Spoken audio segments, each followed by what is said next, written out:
Bonjour, moi c'est Romane.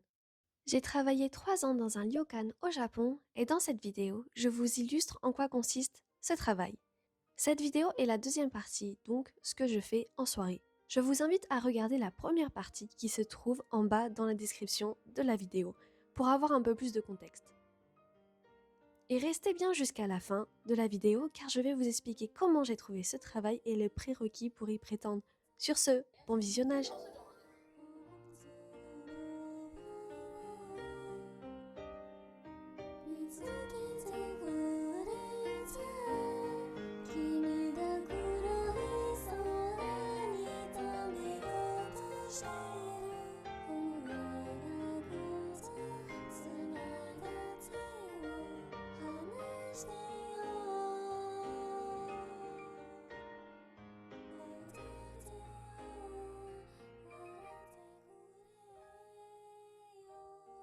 Après avoir erré à mes occupations pendant 4 heures, je suis retournée travailler à 17 heures et la première chose que je devais faire, c'était de m'occuper des tikokumoshi. C'est une spécialité locale de Beppu, ce sont des produits frais, des crevettes, des champignons, des carottes. On va faire cuire grâce à la vapeur des onsen. Il faut laisser cuire pendant 20 minutes.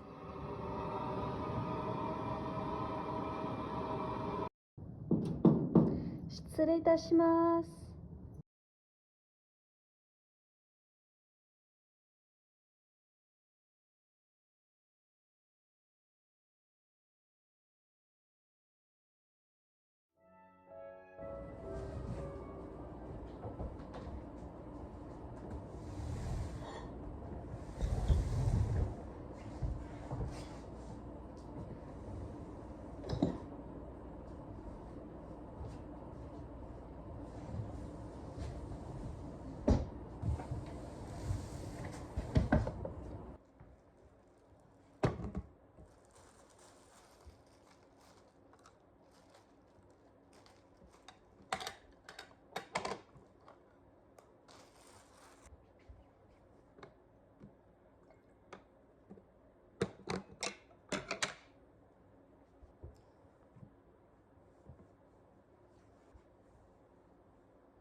Je vais vite fait vous expliquer ce qui compose un futon. En premier lieu, il y a le shiki button, c'est le matelas fin que vous voyez en marron. Ensuite, par-dessus, en rose, c'est le shiki patto, c'est le surmatelas. Et ensuite, par-dessus, on rajoute un drap. Et on va envelopper ce surmatelas avec un drap.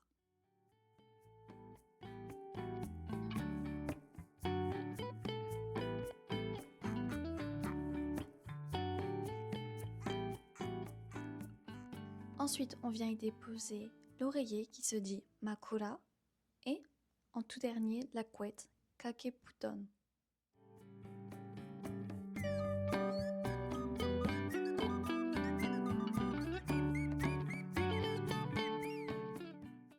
Tan, tadadam, tadam. Voici le résultat final.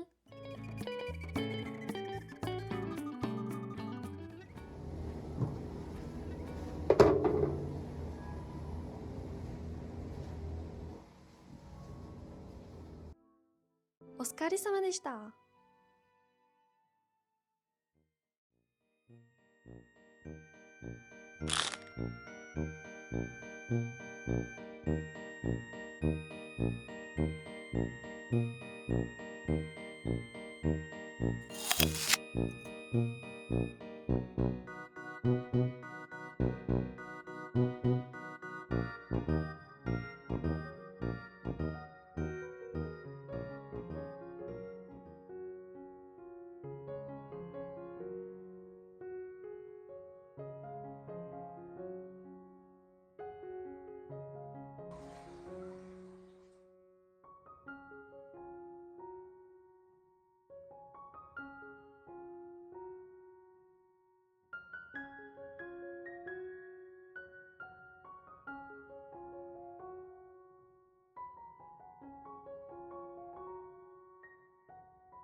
Dans cette partie de la vidéo, je vais vous expliquer comment est-ce que j'ai fait pour trouver ce travail étudiant qui est accessible également pour les visas PVT en temps partiel et également pour un emploi à temps complet et les avantages de travailler au Japon comparé à la France. Sachant que moi, en France, au total, j'ai dû travailler 3 années, toujours en contrat étudiant. Et au Japon, pareil, j'y ai travaillé 3 années, donc j'ai quand même un champ assez large. Je peux vous donner quelques conseils, quelques avantages et inconvénients des deux. Et aussi, comment est-ce que j'ai fait pour trouver ce travail, les prérequis, est-ce qu'il faut absolument savoir déjà parler japonais? Si votre niveau de japonais est moyen, voire assez faible ou voire inexistant, est-ce que c'est accessible? Quels sont aussi les avantages de travailler au Japon qui sont beaucoup plus nombreux que la France honnêtement? Je vais tout vous expliquer dans cette partie de la vidéo assez rapidement. Allez, c'est parti. Tout d'abord, pour comprendre le contexte, je suis partie au Japon en 2022 grâce à un accord de coopération avec ma faculté française qui est dans le sud de la France à Montpellier, pendant une année. Donc c'était une année où j'allais apprendre la culture japonaise et la langue japonaise en partant de zéro, donc des hiragana.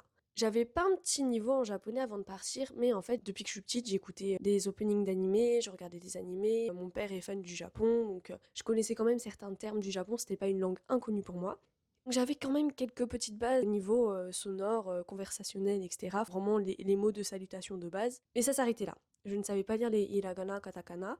Du coup, j'ai eu cette chance, enfin, j'ai créé cette chance pour partir au Japon 1 an grâce à la faculté en France. Et avant de partir au Japon, du coup, j'avais quand même 3 années où j'étais dans un travail étudiant, donc j'avais fait McDonald's et j'avais fait hôtesse de caisse dans une grande distribution. Donc, j'avais quand même un package d'expérience professionnelle en tant qu'étudiante. Une fois que je suis partie au Japon, au bout de 3 mois, donc là, à ce moment-là, je savais les hiragana, katakana, certains kanji, les salutations de politesse, et je cherchais un travail plus pour avoir une immersion complète, parce que grâce à mes travaux étudiants, j'avais assez de côté pour pouvoir vivre une année tranquille, sachant qu'à ce moment-là, je voulais rester que 1 an au Japon.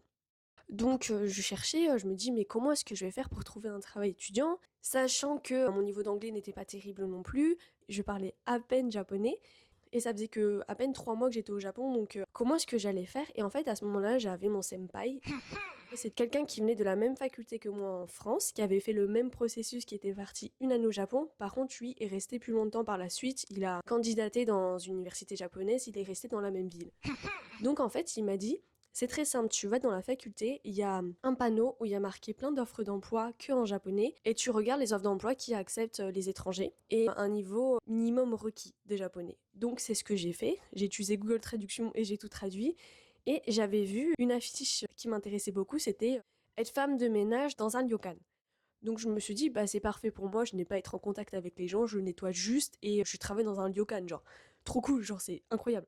Donc je m'y dirige dans cette partie de la ville qui s'appelle Kanawa.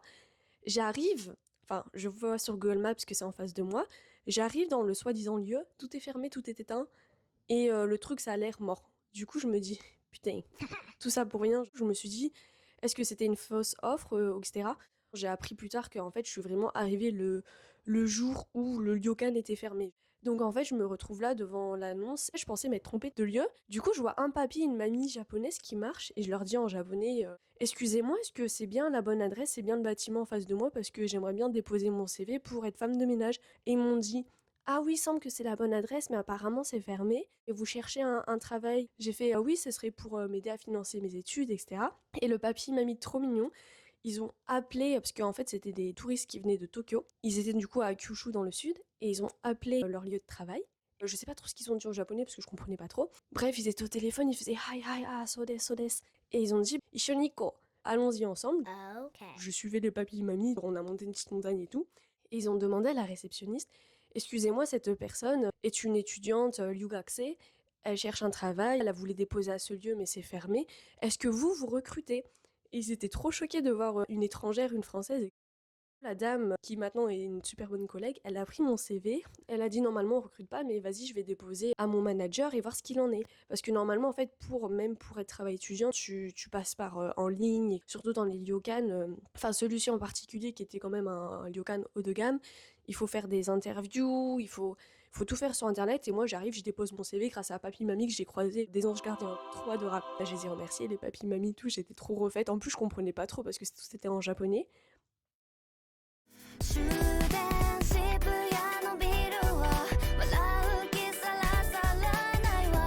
Une semaine après, je reçois un appel. Oh, ma phobie, vraiment. Les appels en japonais, j'étais en mode. Je comprends rien. Du coup, à ce moment-là, en fait, il m'avait appelé une fois. J'avais pas raccroché, je vais pas vous mentir. Je suis allée voir mon senpai, le français, et j'ai dit vas-y, on les rappelle, tu restes à côté de moi pour voir si j'ai bien compris et tu me dis quoi dire. Ok. Bon, au final, ça va, j'avais bien compris parce qu'ils m'ont vraiment parlé en japonais comme s'ils parlaient à un gosse de 3 ans. Donc, au final, j'avais compris que j'avais un entretien. Du coup, 2 jours après, je crois que j'avais l'entretien. Ça s'est plutôt bien passé. Bon, ils ont vu que je parlais pas japonais, clairement, mais que je comprenais quand même. Du coup, ils m'ont dit bon, bah écoute, à partir de lundi, tu viens. On fait un test de 1 mois pour voir si on te garde ou pas. Tu vas pas être à la réception, tu vas faire la plonge, etc. au début. Ensuite, au fur et à mesure, on va te former si tu veux bien sûr rester avec nous. Ils m'ont dit, bah on te prend, si tu veux vivre une expérience, vas-y. Mais adorable, vraiment, ouais, c'était des amours.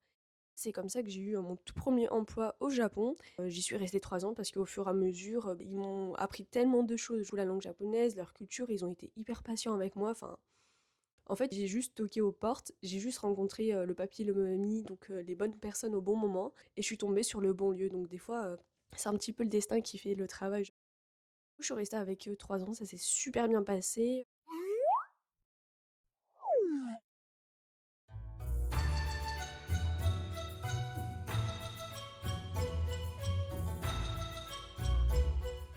Un point important, en tant qu'étudiant, tu peux travailler 28 heures dans la semaine, pas plus. Et pendant les vacances d'été, enfin pendant les vacances d'hiver, etc., tu peux travailler 40 heures par semaine. Pendant mes études, j'étais à 12 heures, après 18 heures, après 24 heures. J'augmentais au fur et à mesure parce que je suis restée 2 ans de plus au Japon. Du coup, j'avais plus mes économies de France. Donc, j'augmentais mes heures. Et ce que je faisais aussi pendant les vacances d'été, c'est que je faisais par exemple 15 heures le ryokan et ensuite j'avais postulé donc à plusieurs autres jobs étudiants. J'avais travaillé dans un sushi, donc vous savez les sushis fast-food avec des robots qui passent et j'ai travaillé là pendant 6 mois. J'avais travaillé dans un hôtel aussi pendant 6 mois et j'étais aussi babysitter en anglais. Et tous ces jobs-là que je viens de vous citer, les sushis, travailler dans des hôtels, être babysitter, ça nécessite pas forcément d'avoir un très bon niveau de japonais. Là où je travaillais dans les sushis, il y avait un mec qui venait, je sais plus de quel pays, mais il ne disait pas un mot de japonais, genre il savait même pas dire Ohayo gozaimasu, la formule de politesse pour dire bonjour dans les lieux de travail, genre il comprenait pas, mais il avait été embauché. Et en fait, non, je crois que j'en ferai carrément une vidéo complète, mais par exemple pour les sushis, vous pouvez candidater carrément en ligne, vous pouvez prendre un rendez-vous pour faire l'entretien. Vous allez sur les sites officiels, il y a une rubrique entretien, et vous choisissez votre date, votre jour disponible pour faire l'entretien, même si vous n'avez pas un niveau de japonais. Voilà, c'est un petit hack comme ça, vous pouvez le faire en PVT. Après, je suis pas sûre du coup. Je crois qu'il faut déjà que vous ayez une carte de résident ou un visa spécial pour travailler. Je suis pas sûre par contre qu'ils vous donneraient un Working Holiday Visa, mais après ce sera négocié. Voilà, petite parenthèse à part. Je sais pas, j'en ferai peut-être une vidéo complète sur les jobs étudiants, sur les travaux en temps partiel à Lubaito, au Japon. Je retourne vite fait au ryokan. Déjà, du coup, moi j'avais fait 3 ans de travail d'étudiant. Donc je passais de 18h à 40h en fonction de si c'était les vacances ou pas. Et à la fin, ils m'ont proposé de sponsoriser mon visa travail pour rester beaucoup plus longtemps avec eux en temps plein. Pour des raisons financières et familiales, j'ai refusé, je suis retournée en France pendant 1 an. Je vais pas y rester très longtemps, je pense repartir. Mais en tout cas, sachez que les ryokan peuvent vous sponsoriser un visa travail, c'est tout à fait possible. Et ensuite, les avantages qu'il y a au travailler au Japon en temps complet, c'est aide au logement. Ils ont carrément un appartement, enfin une partie d'un appartement à eux. Et en fait, vous payez que Ichiman, donc vous payez, je sais pas moi, on va arrondir à 80 €. Donc votre loyer serait de 80 €. Je sais pas si c'est toutes les entreprises, mais là où j'étais, il y avait une aide au logement, aide au visa. Les trajets sont payés par l'entreprise. Oui, mais je l'ai pas dit, dans le ryokan, du coup, c'était un réseau de ryokan qui avait des onsen, des bains publics japonais. Et du coup, les bains publics étaient gratuits pour nous dans toute la ville. Si c'était affilié à l'entreprise, ben, on pouvait y aller quand on voulait. Même les jours où on ne travaille pas, on peut y aller. Voilà, il y avait pas mal d'avantages et l'équipe aussi. Je suis tombée sur vraiment des gens exceptionnels. Est-ce que j'ai parlé vite? Là, j'ai fait de mon mieux, mais je crois que j'ai parlé trop vite dans cette vidéo parce que je dois aller travailler genre dans 15 minutes. Voilà, c'était vraiment un récapitulatif vraiment très rapide. Je pense que je ferai peut-être une vidéo assez détaillée de comment trouver un emploi en PVT, les choses accessibles en ayant un niveau de japonais et en ayant aucun niveau de japonais, si vous parlez anglais ou non, les avantages, comment faire. J'aimerais bien en faire une vidéo où j'aurai le temps et un peu plus posé. J'espère que ça vous a plu. Merci à vous d'avoir regardé jusqu'ici. Et j'espère que ça vous a intéressé et j'espère que vous aimerez également les prochaines vidéos. Et je vous souhaite une excellente journée et à bientôt. Merci.